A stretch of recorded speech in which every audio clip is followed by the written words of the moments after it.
Hey, what's up, guys? Welcome to Asia Rugby Live, real talk, real rugby, where we talk to players and people from all over the world in regards of course, rugby. And this week, don't forget to log on to asiarugby.com for your latest news of rugby in Asia. And also, don't forget to like and subscribe our social media page. Where's the button? Where's the button?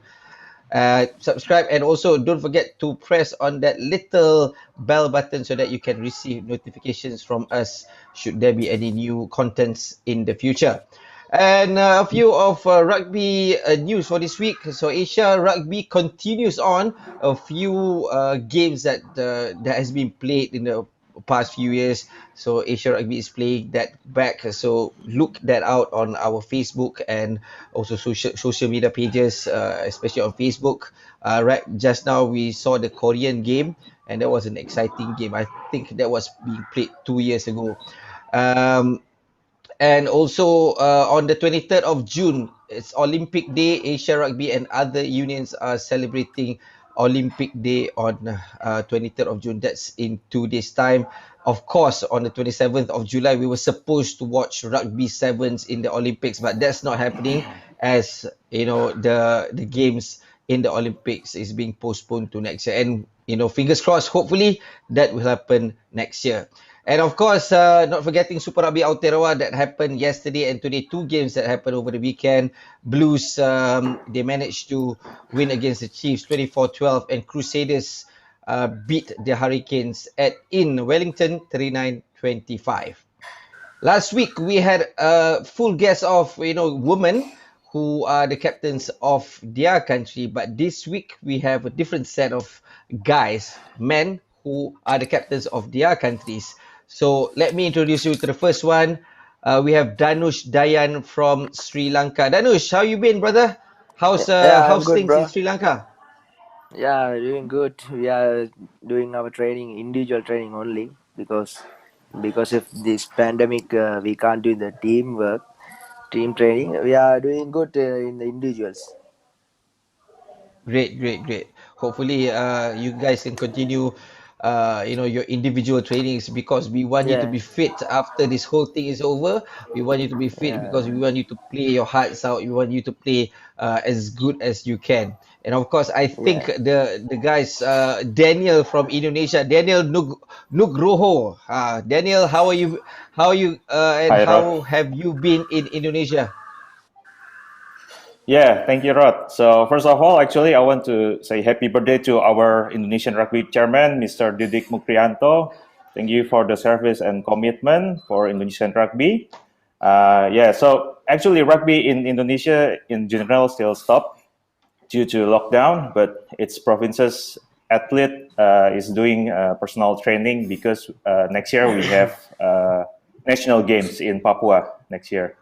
So yeah, that's it, Rod. So that's gonna be exciting for you. Are you planning to go to Raja Ampat after the games is over? Yeah, if my team got the gold medal, I think we will extend few weeks for Raja Ampat. For those who don't know, West Papua in Indonesia is a very beautiful place. It's one of the diving heavens, diving destinations in the world, where a lot of divers from all over the world come to West Papua, particularly Sorong, just to dive. Anyway, Yeah, thank you. that's a different topic altogether. The next person I would like to introduce you is from South Korea, and that's Andre Jin. Andre, he is proud. He's supposed to be an Olympian next month, but Jin, you must be a bit frustrated that you guys can't play next month, huh? Yeah, good. First of all, hello and annyeonghaseyo to everybody out there. And of course, we're frustrated. 2020 was supposed to be an historic year for Korean rugby and myself individually, but I think health and safety is more important than rugby at this point in time. So just like the other captains here in Korea, we're just individually training. Luckily, the pandemic situation is pretty safe in Korea now. Professional soccer and professional baseball have started, so us rugby players are just ready to get back on the pitch and represent Korea again. Oh, for sure. That sounds good. And hopefully, you guys are going to be fitter and faster for next year's Olympics, as we are rooting for you guys and, of course, Japan to give your best performance in the Olympics. And the last but not least guest that we have for today is Omar Sulaimankhel. Omar is a Afghanistan representative who's living in Australia right now. He's living in Sydney, but he's currently in Melbourne. Omar, how are you doing? And how's the weather over there? I think I heard it's really cold down there in Melbourne. Hello. Firstly, I'd just like to say hello to everyone. Also, I hope everyone's keeping safe during this pandemic, and hopefully it can all clear up soon so we can do what we love doing, which is playing rugby, I guess. But yeah, it is pretty cold here in Melbourne. It's winter. It's the middle of winter at the moment. And yeah, it's like Andy said before, it's been a pretty tough year. Like they would have been at the Olympics next month, representing Korea. We were actually there, so we played in that tournament, and we actually watched them beat. I think it was Hong Kong in the final. And that was pretty historic as well. So yeah, it is what it is, I guess. Like you said, we just got to keep everyone's safety first, and then we'll go from there. Yeah, for sure, man. And like you said, hopefully everything can end soon so that we can restart our lives just like before, probably pre 2020, which is 2019. Anyway, moving along. Today, the reason for us congregating and talk, why I talk to you guys today is because you guys are the captains of the game. You guys are the captains of your own country. Andre Jin is the vice captain for South Korea, but you have been the captain for your country for a few times, right? But the thing is, Andre, you do a lot of the captain's responsibilities, right? Can you elaborate further on that? Well, basically, I'm the only the only player that speaks English, right? And rugby is inherently an English-speaking game. So whether it's acting as a vice captain on the field or off the field, when it comes to media duties, as an English speaker, I take on that responsibility. And then, of course, with the referees, right, it's all done in English. So I always let the referee know if there's any problem, please tell me, and I will relay that message on to the rest of my teammates. Oh, cool. That's great. At least they have someone to probably complain to, so that you can complain to the referee whatever their concerns about what's happening on the field. Yeah, it's probably a good thing a lot of our boys don't speak English and the referees don't speak Korean. So I pick and choose what to translate. And also off the field, we have a foreign coach and have had foreign coaches in the past. So I also act as a translator. So more than just a player within our setup, I make sure the messages to the referees, the coaches, and the media gets translated properly. So that's my role here. Oh, that's great, man. I can safely say you are a gatekeeper. You are a gatekeeper for your team. Anyway, Daniel, you've been playing with the national team of Indonesia since what, you were 16 or 17, right? And how's the journey been so far for you? Yeah, so actually I started play rugby in 2004, which is an unpopular sport in Indonesia. Rugby previously played by expat. So in 2005 I got selected to play for national team, and then it's a very challenge for me actually in Indonesia, because we need to learn rugby. Learn rugby with nobody know about rugby. So because help of many players, expatriate as well in Indonesia, finally we can always train better. Are there more players now in Indonesia compared to when you started playing last time?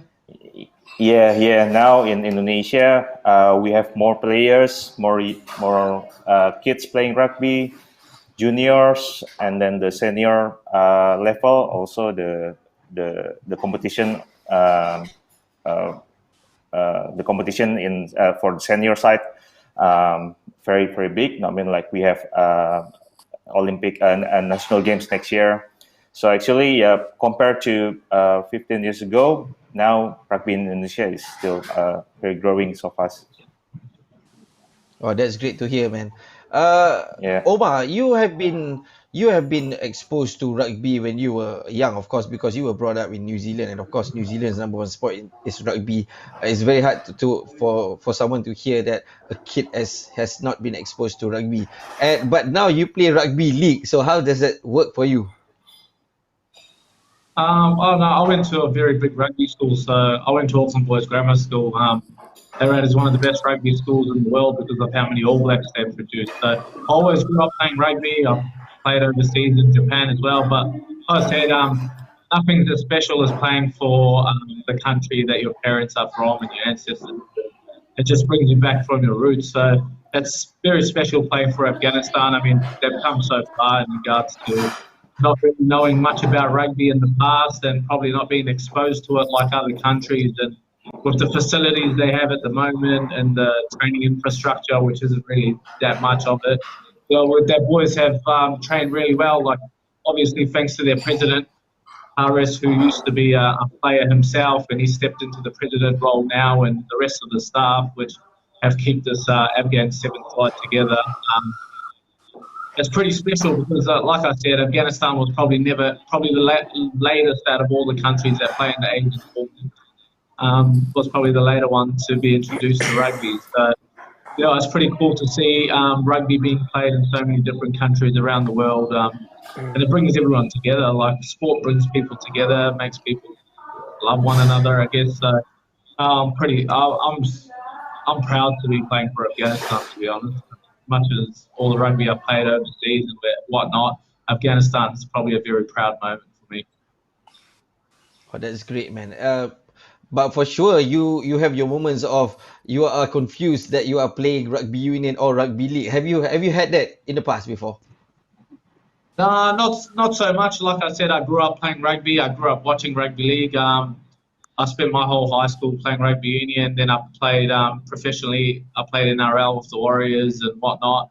And then I went to Japan. I played rugby union in Japan for Canon Rugby. So we had a few All Blacks in our team. We had a few World Cup rugby winners in our team. So we had international players from all over the world playing. So and between the two, I'm just probably used to it. I grew up playing it, so for me, there's not much of a difference. But for someone just coming in and learning rugby, they probably have to play it a bit longer to understand it. But like I said, it's just playing for Afghanistan, and it's very different, especially seeing Asian countries and seeing how perfect example is Japan going so well in not only the Rugby Union World Cup but also in the Sevens Olympics the last time they played, and now Korea gets the opportunity to do the same thing. So these two countries and as well as Hong Kong and that they're paving the way for the rest of the Asian nations. So like I said, everyone's getting better every year. Everyone's training a lot harder.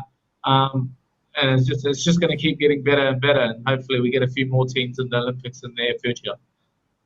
I guess it helps for someone who grew up in New Zealand because the number one sport there is rugby. So for sure you'll be exposed to rugby, and like you said, is that you went to a really big, huge rugby school, and for sure you'll play rugby one way or the other.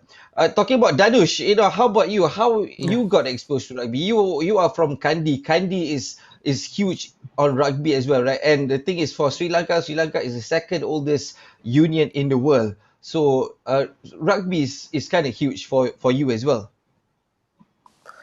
Yeah, first of all, I started my rugby in a school when I age under 13. I start. Then after that, I continue the rugby career. First of all, I want to say I am not a rugby fan in that time because my father motivated me every time. He told me rugby is a good game because he's a football player. He told me every time you go and play rugby. That time I don't know what is the rugby. Then I start. Then in Sri Lanka, there's the huge fan page in Kandy for schools. Then I continue my rugby career. Then when I in the last year in school rugby, I got a chance to play the Sri Lanka under 19 team. And after that, I continue my rugby career to Kandy Sports Club. I moved to Kandy Sports Club. That is the Sri Lanka #1 champion side, and I think I get a chance to play there. Then they are the players are all are the Sri Lankan players, the Sri Lankan most caps in Kandy team. Then I motivate them and I try to move to play the Sri Lanka team. Or said that you have quite a colorful, I guess, journey in terms of rugby for you. Uh, I think I just want to take a step back and ask how's rugby doing in your country, Daniel. Oh yeah. So actually, in my last year we in 2018, one of the biggest milestone for Indonesian rugby that we can host rugby sevens at Asian Games 2018. Even though we didn't win any medals for men or women's, but finally we got an international standard rugby field in Indonesia. And next year we have national games with hard work of Indonesian rugby provinces Papua, Mr. George Deda. Yeah, next year rugby sevens will be played for the first time in national games. And so another milestone for Indonesian rugby in general, actually from its provinces in Indonesia, they keep doing GRR, so they promote rugby on grassroots for junior team. Also, my club, Jakarta Komodos, they have a very very good junior section. They play in overseas as well. So that's overall rugby in Asia, right? Oh, that sounds good, man. And with the number of Yeah, population that you guys have, there's a lot of potential for you guys in the future, right? What do you reckon? yeah. Actually, that's correct. Our population is so big, but the challenge actually, the Indonesia is very big. Even for the national team training, we need to travel so far to do the training camp. I think that's the challenge for us. Actually, so many good players, but because Indonesia is very big, we don't have competition that cater all the region. So that's actually the challenge here. How about you, Omar? In terms of Afghanistan rugby, so have you been involved with some of the developments in Afghanistan?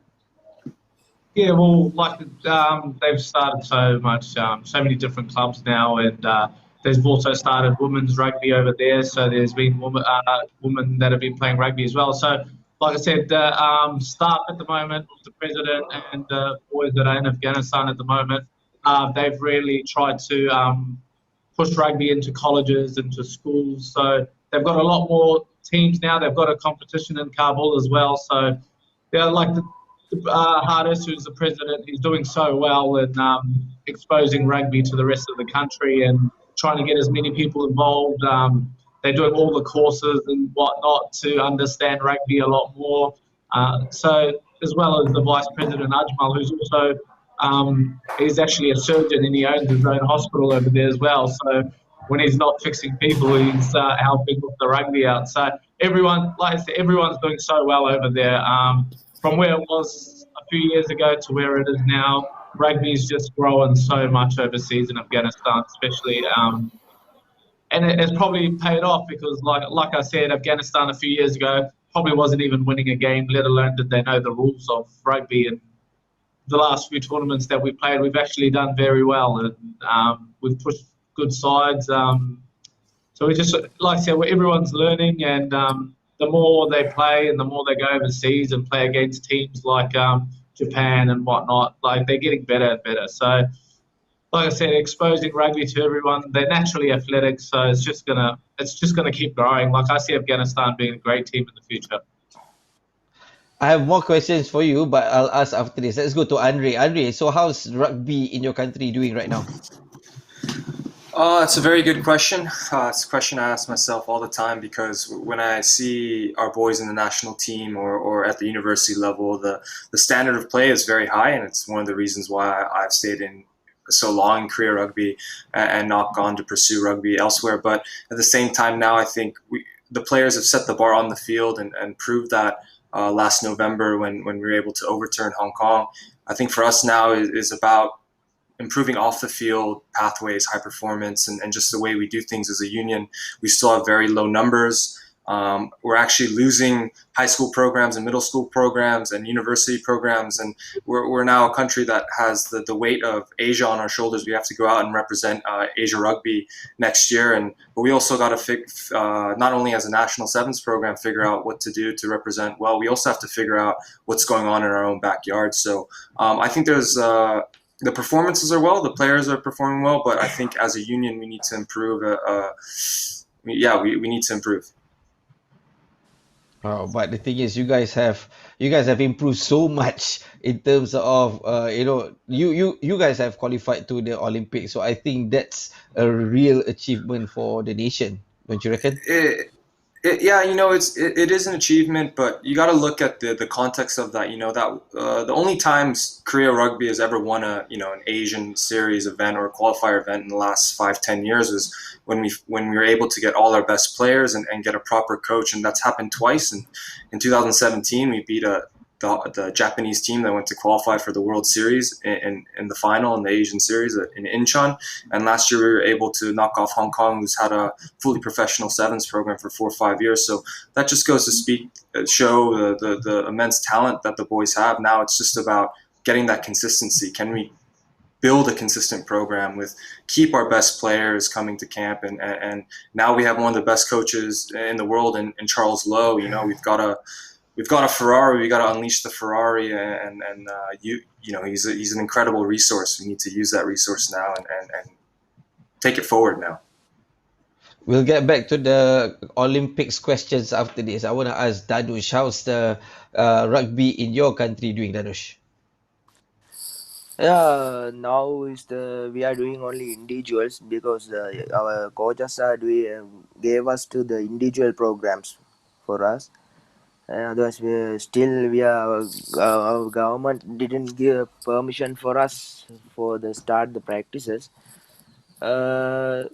Boys are doing well. All are doing their workouts in every day, and they post to our WhatsApp group to their individual training. That's the main thing.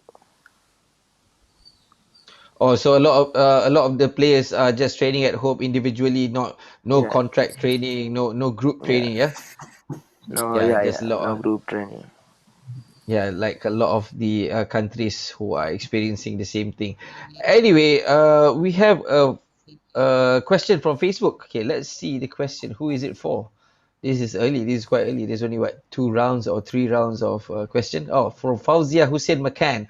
How is rugby received in Sri Lanka given that cricket is so big? How would you sell it to young boys and girls? And I love Sri Lanka and rugby. Would love to see how it is merged. Danush, I think this question is for Yeah, you. yeah. Sri Lanka, the cricket is huge because very big fan base for Sri Lanka cricket. Rugby also now improved, but we need to get a next step because we need to win the other games, and we need to improve our union also. Can I just comment That's on great. Sri Lanka, Rod? Yeah, sure. Yeah, sure. I think one of the best legs in the Asian series is Sri Lanka, and I just want to credit the Sri Lanka Rugby Union and the players. I think they've got so much talent, and it's very similar to the situation in Korea. So much talent, but I think they need some more support and backing. And I love playing there because, when you're in the hotel in Sri Lanka, there's a dedicated rugby channel. It's in the newspaper.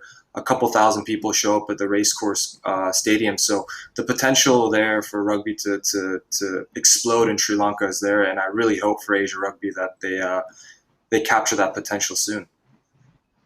Yeah, for sure. The thing is about Sri Thank you. Lanka, if you go to a school game, and I think Danush, you can attest to this. You will have like a few thousand spectators coming to cheer for the school game. So that says a lot about Sri Yeah, Lanka rugby. The thing is, they are competing against cricket, which is a traditional sport in Sri Lanka. It's it's a sport that has been played for the longest time. So I think probably it takes time, but I think Sri Lanka is getting there. Yeah, Danush, what do you think? Definitely, we can.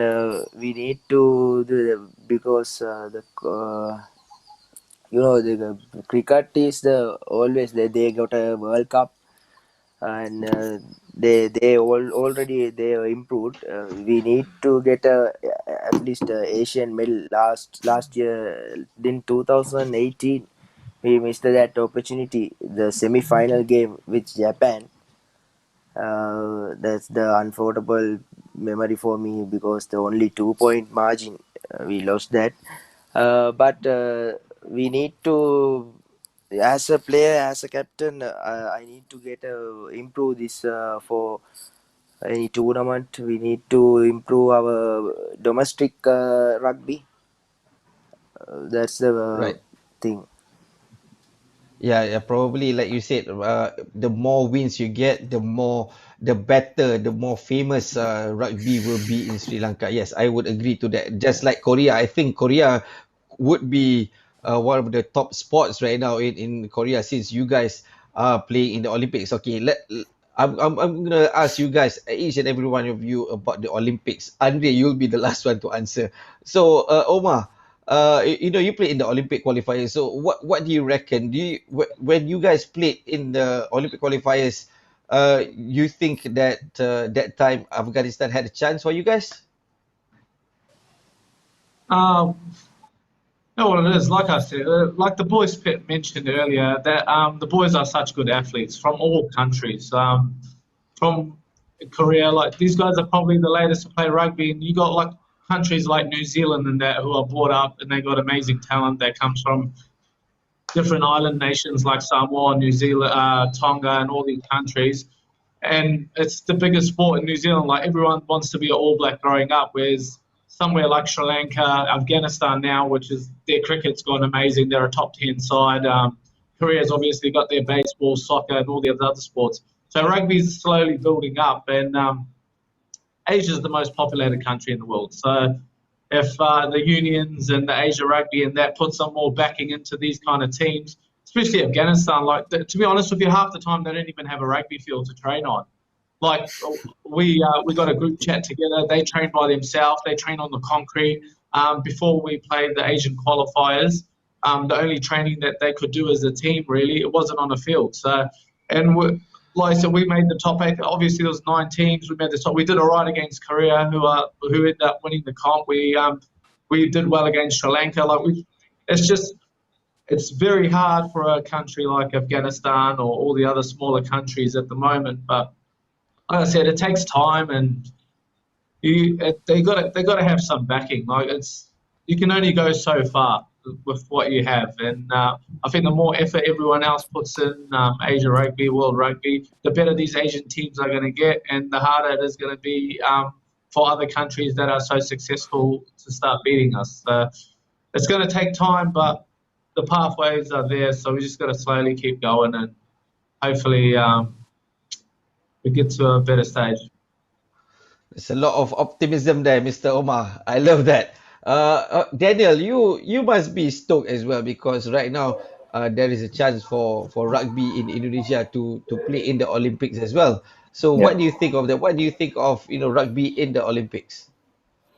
Okay, so yeah, before I'm talking about the Olympic, actually in 2013, Indonesia played a Rugby World Cup qualifying match, and I think the field is same. I'm really proud with all the players in the national team in 2013.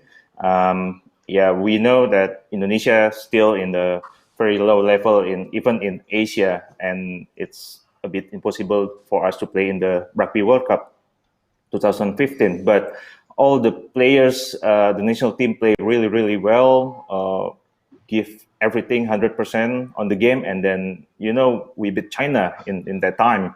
So I think that's the spirit that we won't forget. Yeah. And that That's was right. the only time you guys beat China, right? Which is a really Yeah. big achievement for you guys, yeah?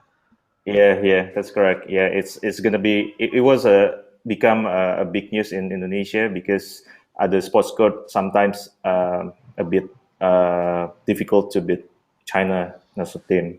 Yeah.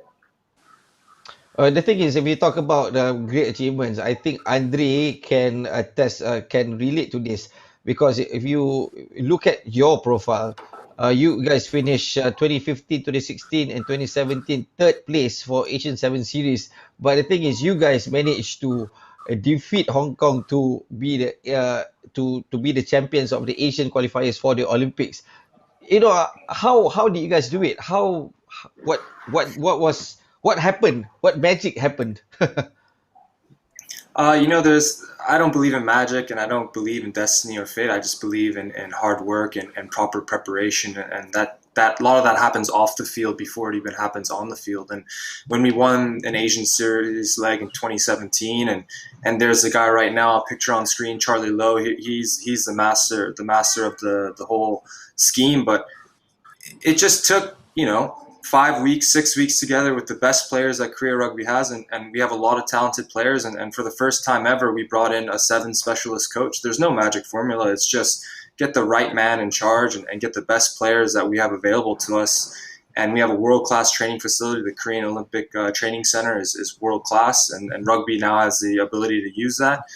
If we can just get that consistency in our program and create a proper program where we can get our best players and our best coach together for months, a couple months of the year, like I think we should be targeting the Hong Kong second division qualifier. I mean, Hong Kong and Japan proved in February and March this year in the World Series Challenger Series. They finished first and second over 2 legs, and we're right there with them. Why can't Asian countries now be consistently, not just at the Olympics, but as some of the core teams on the HSBC World Series? I think that should be the next step for Korea Rugby after the Olympics. You did mention before this there was a problem of having gathering your most professional players at one time. Is that the biggest issue before this that you guys had? 100%. I think Danush can attest to this. Every time we go to the Colombo leg, we finish 7th or 8th out of the 8th teams. Why is that? Well, that's because we have the national games in Korea, so none of the professional teams and the university teams want to release their players. So we have to take a D side Korean national team, and these days the level of competition is come up so high. Even Afghanistan, who Omar said they don't have the resources or a lot of training time together. We were only able to put 3 tries against them. That just goes to show the level of skill now that's in the Asian Rugby Sevens comp. So for us, it's about, like you said, consistency in our program, consistency in our players, and consistency in keeping a coach. We've had 5 different coaches in 5 years. Like, how do we reach the next? We finally reached the next level now, but how do we keep going? How do we keep this momentum? Because it's a make or break time for Korea Rugby right now. Was there any doubt that you guys were going to qualify for the Olympics? During the Olympic qualifiers, was there any doubt, a little bit of doubt for you personally? Honestly, before the tournament, I don't. I think humility is so important in rugby as an athlete, and we respect every opponent we play. But no, we had a feeling in training camp. We were watching ourselves in training, and with the new patterns of system and the new coach that we had, we said, wow, I've never ever seen Korea play this well. And all it took was just a simple pattern and getting the best 12 players on the pitch at once, and we've never done that before. So we were quietly confident. Of course, when Hong Kong in extra time of the final, we're on our 5-meter line before we were turnover and score. To be honest, I was on the bench then, and I thought maybe we had lost it. But it just goes to show the grit of the team. We're on our own goal line, turnover, go 95 meters, and book a ticket to the Olympics. It's a Hollywood ending story, to be honest. Hi guys, so you guys were lucky enough to have all the players, the professional players gathering together for the Olympic qualifiers. Danush, just now Andre mentioned you had similar problems for Sri Lanka before. Can you elaborate more on that? Not having Yeah, your professional players.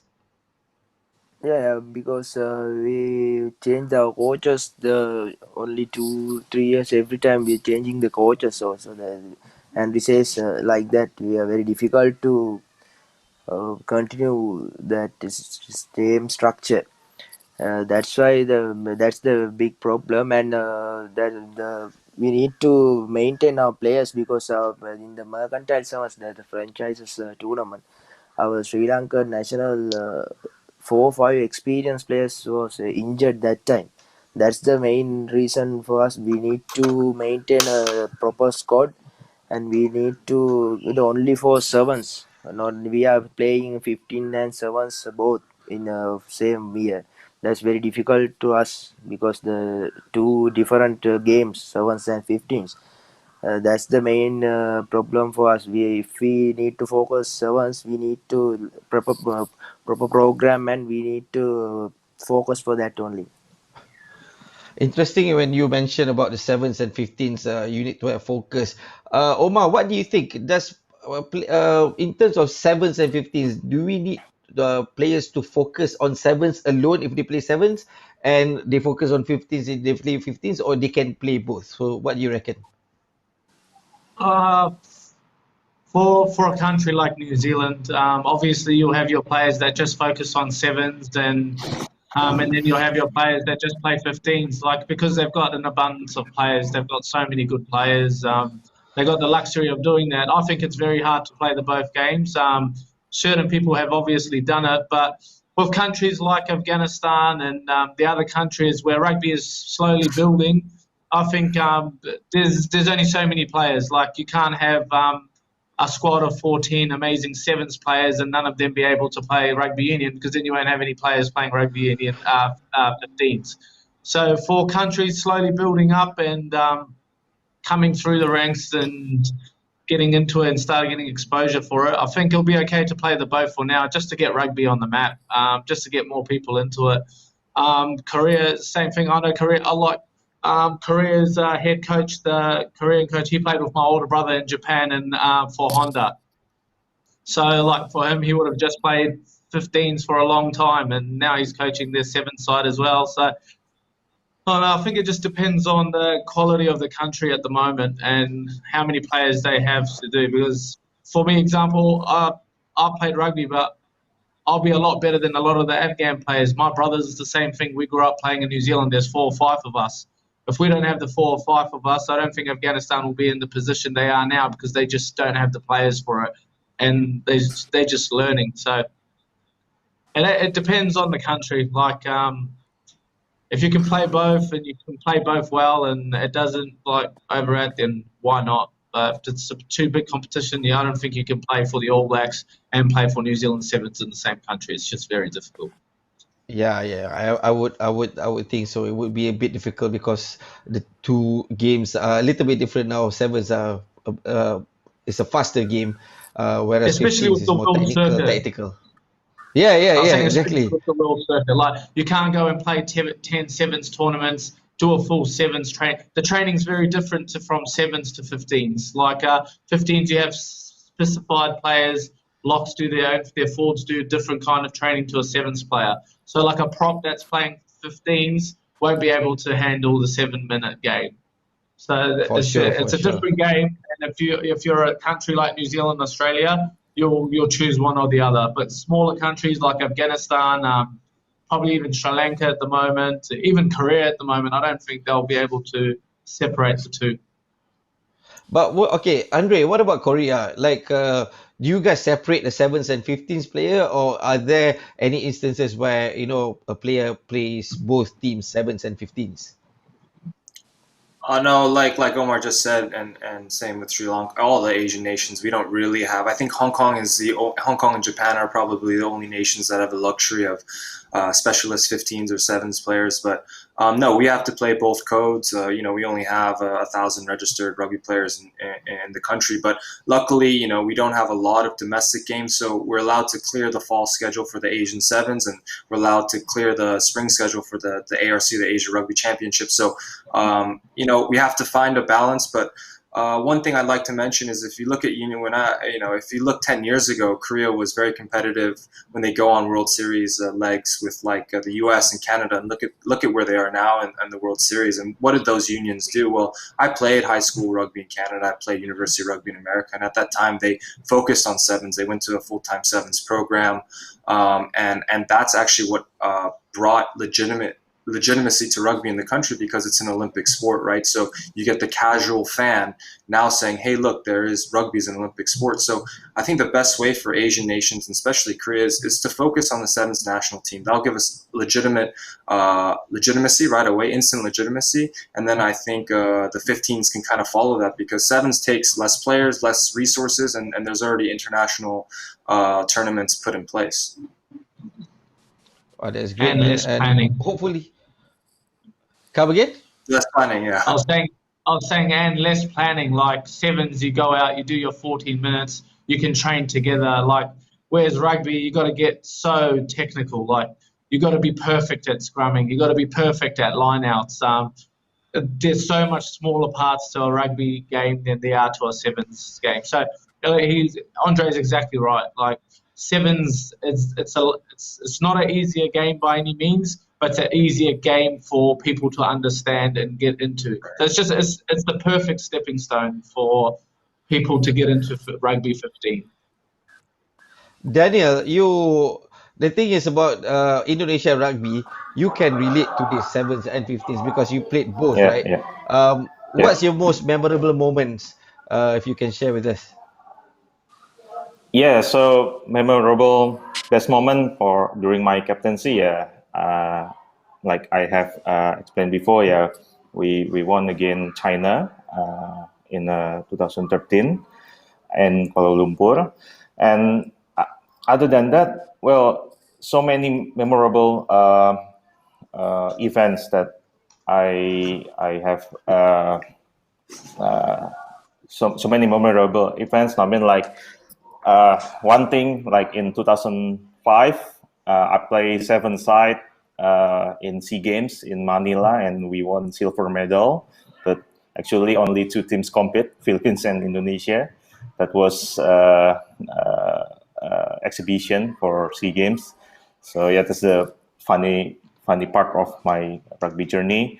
And for other than that, on and off the field, yeah, I really enjoy play rugby in here, and then the growing of the junior rugby in Indonesia is growing, and you're talking about sevens and 15 side, and actually in Indonesia we have national competition for junior in seven side between provinces. So hopefully in next few years, the juniors will be a very competitive senior team players. Danush, even though you lost to Japan last year in the Asian Games semi-finals, but would you say that's Yeah, the most memorable game for you personally? yeah. That's the personally and the unforgettable moment for us, because we never beat the Japan, the Sri Lanka, and we never get a Asian medal. But we have a big opportunity in that match, that tournament. First day we played well, and unfortunately, first day we lost with Korea 34, 30. Then we are facing to Japan in the semi-final. That's we are the first half we are get a lead, with Japan, and we have performed well. Unfortunately, our star players, and Danusk was injured that time. That's a big loss for us, but it's not big problem. We are playing well. That In the last minute, the unforgettable moment for me and as my team, because last minute Japan get a penalty, then they kick out and get a line out. Then after that we get a free kick. Then last 30 minutes, then hooter sounds came. We knock the ball. We have the chance to score that. It's the unforgettable moment for me and my team. It's very disappointing. Yeah, that's the thing about sevens. You just it can be just 1 second, then after that the whole game can turn Yeah. over to a whole new result.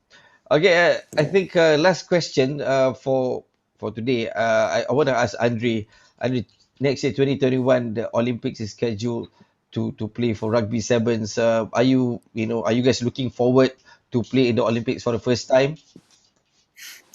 Oh, I mean that's a rhetorical question, correct, Rod? I think any athlete Yeah. would be the Olympics is the pinnacle, whether it's rugby or the 100-meter track. It's look, when we beat Hong Kong and won that tournament last November, it was the happiest moment not only in my life but everyone involved with Korea rugby, and it brought a media storm with it that no rugby player in Korea had ever seen. Every day they're coming to our training center, we're on TV, but unfortunately, the world has a funny way of working, and we have this pandemic that we have to deal with first and foremost. But look, I'm looking forward to getting back with my teammates. We're just waiting on the union. Look, to be honest with you, I haven't heard anything from the Korea Rugby Union. None of the players have. Even our coach, Charlie Lowe, who's in Japan, who is the best coach I've ever worked with. He doesn't even know what's going on. So we're just waiting for a plan. We're just, the rugby players are ready to give everything, for Asia Rugby, for Korea Rugby. We're just waiting for our union leaders to give us the plan. And once the plan is put in place, we're going to do our best to represent Asia in the Olympics. And what a fun time it'll be. But it'll be a lot of hard work. And hopefully we can start again soon. And I'm sure Danush, Daniel, and Omar here can agree. We will all be rooting for you guys in the Olympics. All Yep. the best for next year. And guys, thank you very much. It's been a great session. You guys have been great. Thank you very much for being on Asia Rugby Live. It's a pleasure talking to you guys. Probably after this is all over, I'm gonna go to Seoul. I'm gonna go to Sydney. I'm gonna go to Sri Lanka to Kandy, and I'm gonna go to Jakarta to visit you guys the next time I see you. So Yeah. Please. Welcome, yeah, thank you very welcome. much, guys. Yeah, yeah. Welcome. So Okay, thank you, thank Yes, I'm you. gonna Rod. contact you guys. Anyway, Rod. guys, Yeah, thank we you very have much. Yeah. we have yeah we have Jakarta tents every year, so you are welcome to Uh-huh. come. Our team, Okay. our club, Jakarta Komodos, have a Jakarta tents annual, so please come. Okay. Can I play for you then? Yeah, for sure. Yeah. That would be great. That would be great. Probably Yeah. I'll fly in Andre as well, so at least we know we have one fit player to play in the team. Yeah. Anyway, guys, thank you very much for being Yeah. with us on Asia Rugby Live on Sunday. You guys have been great, captains of the game. Please continue doing the great stuff that you are doing for your country, and don't ever stop playing rugby. You guys have been great ambassadors for the game. Anyway, guys, to our viewers, thank you very much for tuning in to Asia Rugby Live, Real Talk, Real Rugby. Don't forget again to subscribe and press that little bell button so that you can receive notification from us in the future. Again, I'm Rod. This is Asia Rugby Live, Real Talk, Real Rugby.